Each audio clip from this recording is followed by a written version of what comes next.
할렐루야. 욥기 26장입니다. 1절에 4절입니다. 욥이 대답하여 이르되 내가 힘없는 자를 참 잘도 도와주는구나. 기력 없는 팔을 참 잘도 구원하여 주는구나. 지혜 없는 자를 참 잘도 가르치는구나. 큰 지식을 참 잘도 자랑하는구나. 내가 누구를 향하여 말하느냐?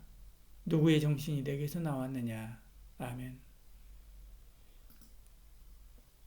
25장에서 빌닷이 하나님의 권능을 운운하면서 비난하자 욥은 그를 조롱합니다. 2절에 내가 힘없는 자를 참 잘도 도와주는구나 이야기하죠. 첫째는 빌닷의 말이 하나님께 아무 도움되지 않습니다. 하나님의 뜻과 같지 않기 때문에 그렇죠. 둘째는 빌닷의 말이 아무런 성과도 내지 못합니다. 그런 욥을 설득하지 못했습니다. 셋째, 빌닷은 욥을 돕는다고 그를 위해서 장황하게 말하지만 그 말은 아무 도움도 되지 않았습니다. 이처럼 우리도 누군가에게 조언할 때가 있습니다. 그때 첫째는 이 말이 하나님께 영광이 되는지 하나님의 뜻에 합당한지 생각해야 됩니다. 또한 이 말이 지금 필요한 말인지 생각해야 하지요. 내가 이 말을 해서 어떤 결과가 있기를 바라는지 생각해야 됩니다. 그러지 않으면 말을 위한 말장난이 되고 말지요. 셋째는 이 말이 내 생각과 내 감정을 쏟아놓는 통로로 사용하지 않는가 생각해야 됩니다. 그 사람을 위한다고 말하지만 사실은 내 마음에 담아두기 싫은 감정들을 쏟아놓을 때가 많습니다. 특히 자녀에게 그럴 때가 많지요. 우리는 하나님께로부터 말씀을 배워야 됩니다.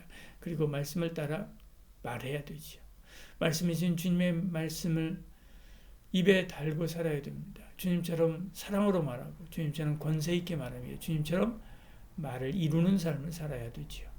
그때 은쟁반의 옥구슬처럼 사람을 살리고 행복하게 하고 위로와 용기를 주어서 붙들어 일어나게 하는 사람이 되지요. 욥과 친구들은 서로 간극이 넓었지만 공통된 것이 있었습니다. 하나님의 지혜와 능력이 무궁하다라고 하는 고백이지요. 7절에 그는 북쪽을 허공에 펴시며 땅을 아무것도 없는 곳에 매다시며 이렇게 말씀하죠. 고개를 들어 하늘을 보기만 해도 이 놀라운 광경을 목격합니다. 폭풍과 그 후에 찾아오는 고요한 잔잔함 그것만 봐도 알 수 있죠.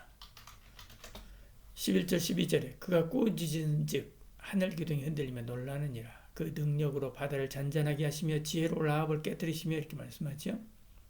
그에 비하면 인간은 아무것도 아닙니다. 드러나지 않은 하나님의 실제는 우리가 아는 것보다 더 광대하고 위대하십니다. 우리가 알고 있는 하나님의 지식은 아무것도 아니지요. 그분은 무한하시고 불가지하십니다. 풀꽃 하나도 만들지 못하는 인생이 어찌 그 하나님과 다툴 수 있겠습니까? 우리는 다만 그 영광 앞에 고개 숙이고 순종할 따름이지요.